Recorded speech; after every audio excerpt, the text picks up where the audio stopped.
I first met him in the early 80s in a Chinatown of urban Java. He didn't want his real name or address revealed, so we called him DJ for Dynamo Jack. He was only a healer, he said, but he did direct a powerful energy generated from his own body into his patients. Sometimes he used the needles, sometimes just his hands. He called the energy Qi, and it was so strong that he usually needed a grounder to hold his patients' feet. For years we followed him around Java on his healing rounds, pleading to be allowed to film him, but he always refused, saying his powers resulted from a type of meditation with an ancient tradition of secrecy. It was only when my brother Lorne was suffering from a serious eye infection that he finally allowed us to film him in 1987. It was nothing like any acupuncture I'd ever had. I was getting really powerful electric shocks and couldn't control my movements at all. Yin yang, positive and negative, you know. And my positive from here and my negative from here. And we meet together, this can get like electricity. And is this because you're special? You have a special sort of No, it's for meditation every day. It's meditation that does it? Meditation every day. Like you can touch me, like this. It's nothing, okay? It's my burn. Just like this. For our sound recordist, it was also a shocker.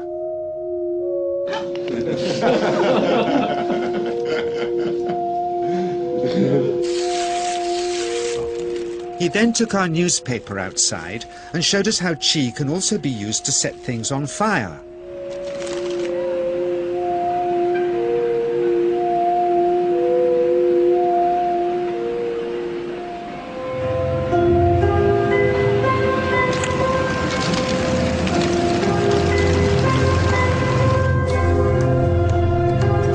When he heard we'd shown this footage in public, he was very upset and refused all our future efforts to contact him again.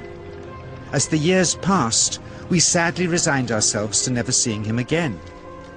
My brother Lorne never did, for by 1997 he was already dead, when I again found myself with DJ, now treating me for an eye problem. But it wasn't this that brought me back. He had tracked me down out of the blue and invited me to tell me a story.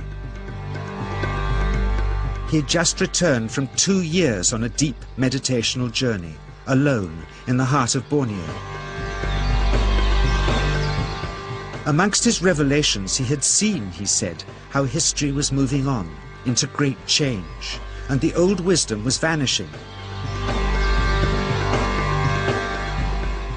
So he'd called me back to film just enough of him to remind us that we all have undreamed of powers sleeping within us, and that there's nothing special about him except for his training in waking them. Grounding this patient, my cameraman Joe is having to use all his weight to keep contact. Qi is pushing him away. He seems able to control the amplitude of this Qi, like a dimmer switch, and it causes uncontrollable responses in the patients and their grounders. I can barely keep my hand on you. It wants to fly off. The electricity is so strong. This mother unwittingly grounds her child.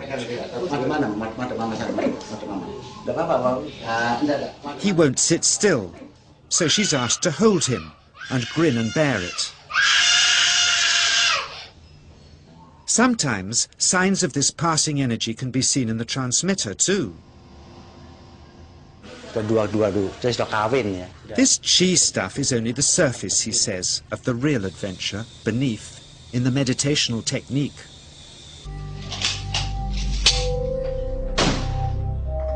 Projecting Qi from the palm of the hand can also be used to resist rifle pellets, he says.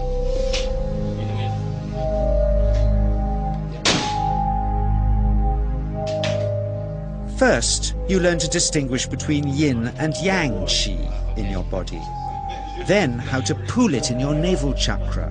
Then how to project it, he says. And it's the proportionate mixture between yin and yang which accounts for different effects, like pulling or pushing objects or igniting them. Then he gets really strange. He says that mastering yin qi is the key to the spirit world. There's a long tradition of Indonesian krisis being possessed by spirits. So people bring him their krisis to see if they're duds. Here, he says, he doesn't manipulate matter by projecting mixtures of yin and yang qi. He merely creates a field of yin energy in which, he says, if there's a spirit, it can manifest itself.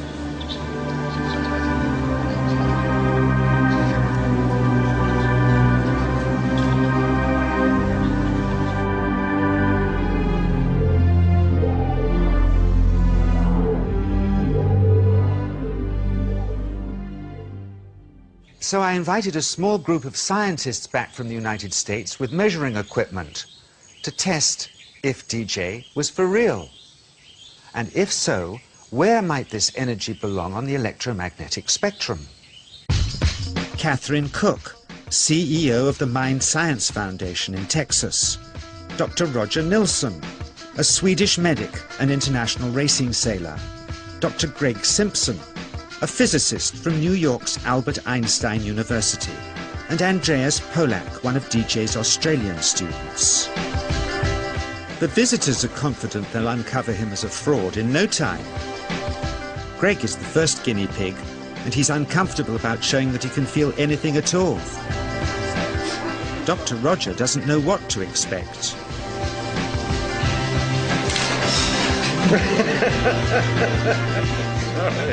Out comes the metal detector, like the things they use in airports, to see if he has any concealed metal in his body.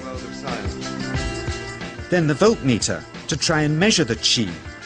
But how to get it to work? Where's the ground? What settings? DJ suggests that as his negative is his perineum, and his positive is his navel chakra, perhaps that's where the electrode should be attached. He doesn't stand on his dignity. He's eager to help, but still no readings. They're getting shocks off his arm, and now they're on the right settings, but the needle still isn't moving. DJ says it isn't electricity, it's qi. It's 1, 2, up, I feel it in my whole body. I feel it at 3, 0.3, I feel it in my legs. Shit. But suspecting there's some tricky setup on his premises they can't find, they insist we all go to a randomly chosen hotel room several miles away to see if he can light a light bulb with his fingers. It doesn't ground on the wall. So Greg holds and grounds one wire, while DJ pumps qi through the other. The bulbs are LEDs, light-emitting diodes, which ignite in different colors according to the intensity of current. Good. On, off, on. Brilliant. Oh, you're blinking. Things were going well. DJ was enjoying it too, until he invited us all out to lunch at his local, where he tried to push a chopstick through the table. He couldn't get it through the formica surface, so he came up through an inch of wood from underneath.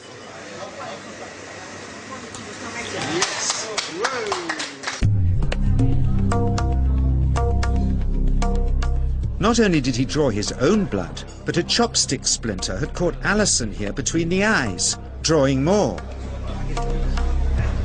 The incident was laughed off apologetically, but next morning he was a different man, drawn and upset. He said he'd been visited all night by his long-dead master, raging that he'd broken the strict taboos of his sect, never to show off in public and never to cause harm or draw blood. He felt deeply chastised. All further testing and filming must end. Never again would he submit to public scrutiny, nor accept any new students.